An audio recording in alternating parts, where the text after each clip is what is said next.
Hola, soy Eva Larco López, enfermera de urgencias desde el año 2006.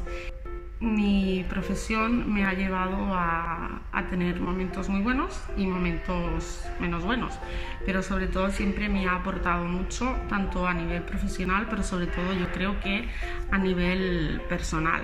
Todos los años que llevo aquí en BSA, un proyecto con el que me he sentido bastante cómoda y que hace ya unos años que inicié es que cada año hago la presentación de los registros principales que utilizamos en urgencias a los residentes tanto de enfermería como de medicina que vienen a hacer pues, el reciclaje a urgencias.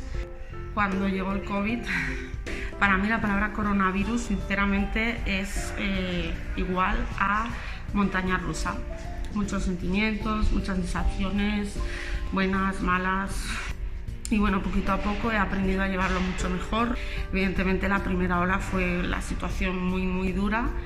Yo siempre digo que el ser humano es capaz de superar lo que cree insuperable y de afrontar esas situaciones que en un principio no te imaginas que pueden llegar a tu vida, sin embargo llegan.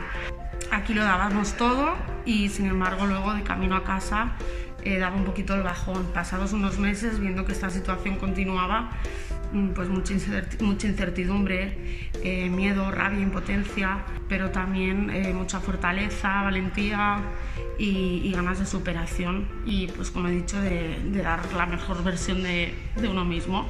Definiría como una persona extrovertida en cuanto a que soy muy sociable, introvertida a la vez porque me cuesta confiar en los demás. Cierto es que soy muy empática y no me gusta juzgar a los demás, pero sí que me gusta sentirme con gente que un poco pueda entenderme y tener unos objetivos o una ideología parecida o compatible con la mía.